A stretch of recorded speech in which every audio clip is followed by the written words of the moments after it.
Kwa uchache swala la uwajibikaji,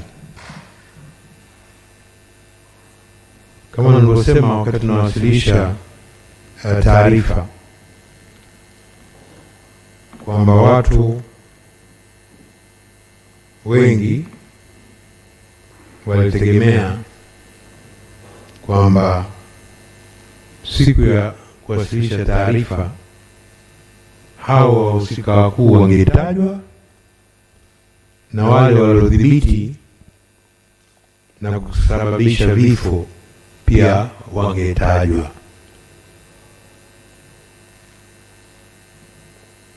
Sasa sisi kwenye uwajibikaji, kwanza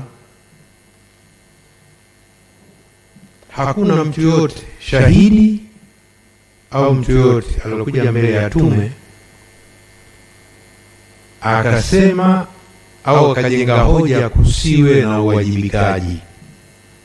Kwa hiyo tunakubaliana, si jambo geni, kila mmoja tunakubaliana kuwe na uwajibikaji, na hiyo kila mtu, hakuna anasema hapana, hakuna anasema uahirishwe. Kila mtu anasema kuwe na uwajibikaji, lakini anachosema wanapotueleza ni kwamba uwe uwajibikaji wa haki, uwajibikaji wa haki. Na tulishauriwa pamoja na viongozi wakuu wa nchi tulioona na wengine hata waathirika wenyewe kwamba anastahili kuwajibika awajibishwe kwa mujibu wa sheria, asiyestahili kuwajibishwa asiwajibishwe.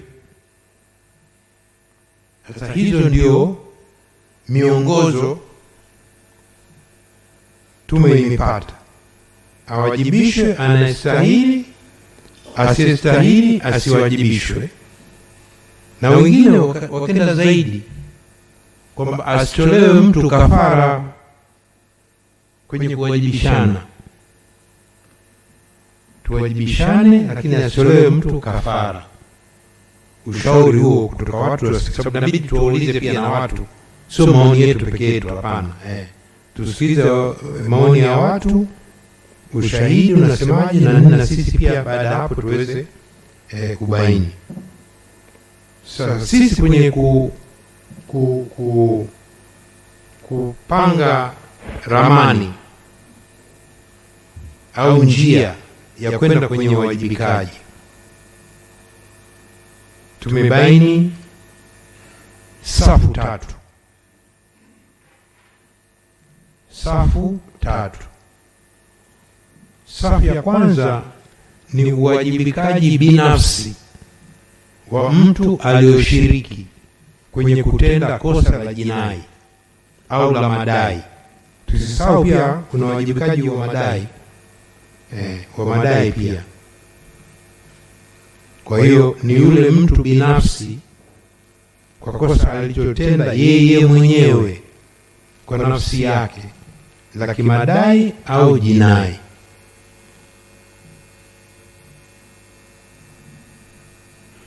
Na kwa polisi si jambo geni.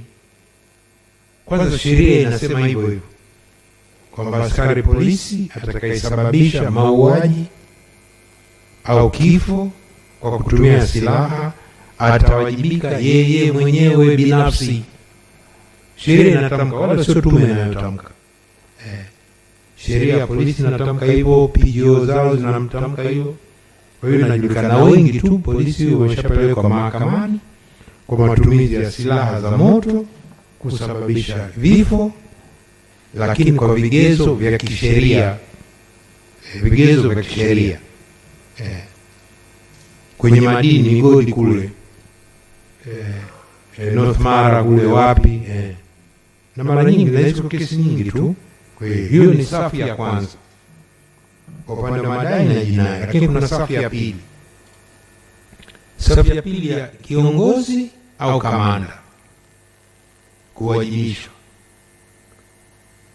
ni safu ya pili, kiongozi au kamanda. Kiongozi kwa raia, kamanda kwenye vyombo. Lakini pia ina vigezo vyake vitatu, kwamba huyo kiongozi au kamanda kwanza awe na uwezo wa kumamuru au kumwamrisha au kumsimamia huyo wa chini yake aliyotenda kosa. Kwa Kiingereza tunaita effective control and command. Awe na uwezo, kwa sababu unamtuhumu kwa kosa sio alofanya yeye, alofanya mtu chini yake, lakini anabeba lawama, tuhuma za kijinai kwa kosa. Sio lazima yeye atende kosa. Mnafahamu hata kule mauaji ya Kimberley Rwanda, wengi walopanga sio wao walotekeleza, sio wao walikuwa kule kwenye uandani, hapana. Kwa hiyo huyo kiongozi au kamanda lazima aweze kwanza awe utafutie ushahidi kuonyesha kwanza alikuwa na uwezo kumwamrisha huyo chini yake au kumsimamia au kumwamrisha, kumwamuru. Pili, lazima awe amejua kitendo kile alichofanya huyo mtu chini yake, au alipaswa ajue kwamba huyo chini yake kafanya lile tendo, kosa la jinai. Huwezi tu kumtuma hata kama komanda, kiongozi. Je, alikuwa anajua? Na kuna kesi nyingi tu za kimataifa wapi huyu viongozi alijua au alipaswa kujua. Na sheria ni alijua au alipaswa kujua kwa mazingira yale. La tatu ni kwamba ameshindwa kuchukua hatua kuzuia. Ameshindwa kuchukua hatua zote ambazo zinaweza kuchukuliwa ili kuweza kukinga hayo kwa viongozi. Safu ya pili. Safu ya tatu, kama ulivyosema Balozi Mela hapa, ya tatu ni swala la uwajibikaji wa taasisi kama taasisi. Uwajibikaji wa taasisi kama taasisi. Taasisi tulichambua ushahidi na maoni yetu pia ni kwamba uwajibikaji uweko, ndio maana tumetoa mapendekezo. Lakini pia ni kwamba sisi tunaongozwa na hadidu za rejea ambayo ni kubaini hoja. Tutabaini hoja, fact finding, kwa ngazi hii.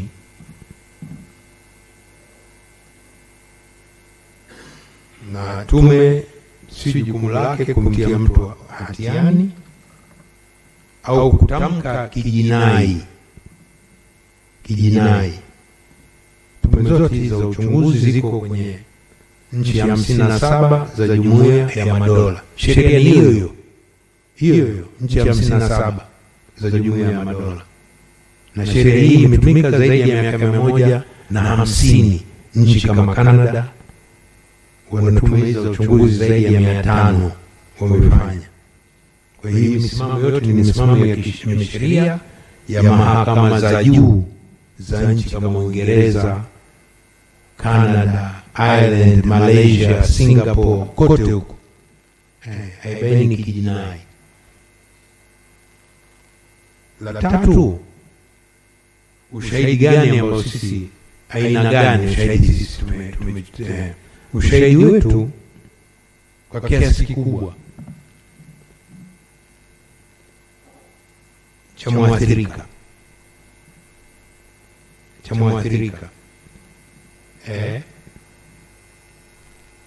huo pekee hautoshi kumtia mtu hatiani, lazima upate ushahidi upande mwingine, lakini inatosha kuanzia upelelezi. Kuanzia upelelezi. Kuna mtu anasema mimi nimepigwa risasi, nilikuwa dukani. Tumekubali ushahidi wake kwa sababu chini ya kiapo, lakini sio kamilifu kwa sababu hajahojiwa kidodoso upande wa pili. Ukienda mahakamani kutoa ushahidi unahojiwa mara mbili, upande mbili. Anayekuleta mahakamani na yule upande mwingine wa utetezi. Na tume hizi sisi maksudi tumesema tutakuhoji sisi tu upande mmoja, kwa sababu wenzetu wamedhurika. Hatuna haja sasa hivi msuguano, tupate huo ushahidi. Na upo walopigwa risasi nje ya maeneo ya ghasia. Upo mwingine anasema sebuleni. Upo huo ushahidi, lakini kwa upande mmoja. Na ndio maana kuna mapendekezo tumesema hapa, tumewasilisha tunakwendaje. Lakini pia tume hizi zinatakiwa kabla kumtumu mtu, na majina mengine yametajwa kwa watu wengine, waratibu hawa katikati walopeleka pesa na kadhalika, lakini huwezi kumtaja au kumtuhumu mpaka umpe haki yake ya kusikilizwa, au kesi yako itafutiliwa mbali. Umpe haki ya kusikilizwa. Kwa hiyo watu waliotajwa wapo wachache, lakini mpaka umwite. Na sisi tumesema hatutumii summon. Mtu yote, wote waliokuja mbele ya tume wamekuja kwa hiari yao. Hatutumia nguvu ya mahakama kuu ya kutoa wito wa lazima, summons. Nyinyi mnajua summons. Ukiitwa ukikataa unaitwa kwa nguvu. Tumesema hapana, hatua hii tukusanye, kwa sababu sisi ni wabaini hoja, tutafute ilitokea nini, nani. Kwa hiyo haya yote ndio yamefanya, na tumefanya uchunguzi wa awali. Vile vifo vimetokea wapi, vimetokea vingapi, vimefanywa uchunguzi. Na tumebaini katika vifo 518 vingi sio vifo vya kawaida. Kuna vifo vya kawaida vimetokea pia. Kuna watu wamepata mshtuko wa moyo, wachache. Kwa hivyo ni kifo cha kawaida. Wengine walikuwa watu wazima. Lakini kuna vifo sio vya kawaida. Vifo sio vya kawaida haimaanishi vifo kinyume na sheria. Mamlaka pekee inaweza kusema kifo hichi kiko kinyume cha sheria ni mahakama.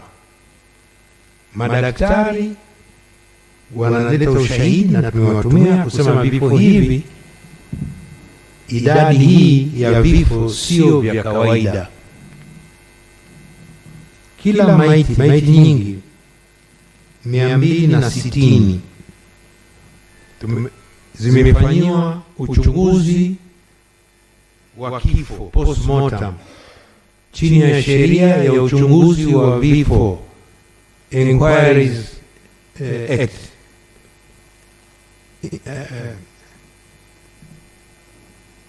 Inquest Act, sheria ya uchunguzi wa vifo, Inquest Act. Ili nini twende kwenye huo uwajibikaji? Lazima utayarishe. Huwezi kwenda hivi bila uchunguzi wa kisayansi mbele ya safari.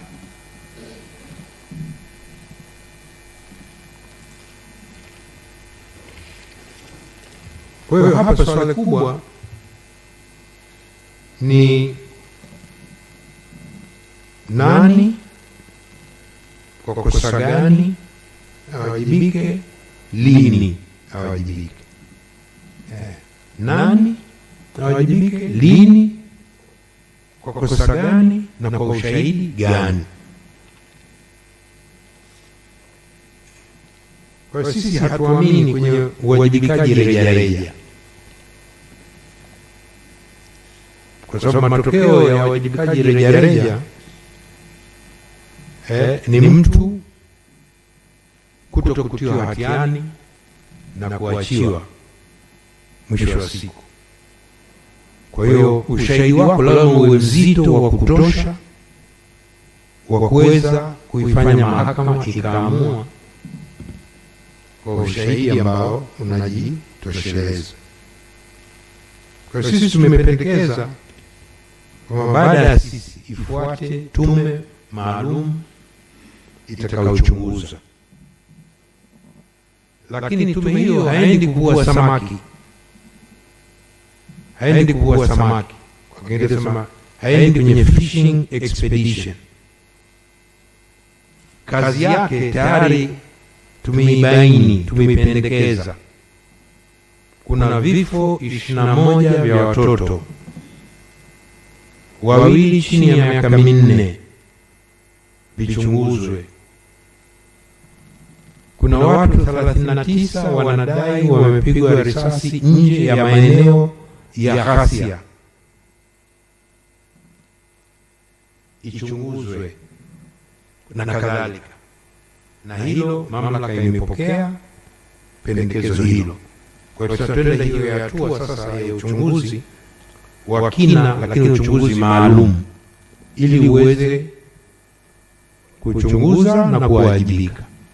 Kwa hiyo nadhani nimalizie hapo tu. Nitaka kama vile utangulizi, lakini nashukuru sana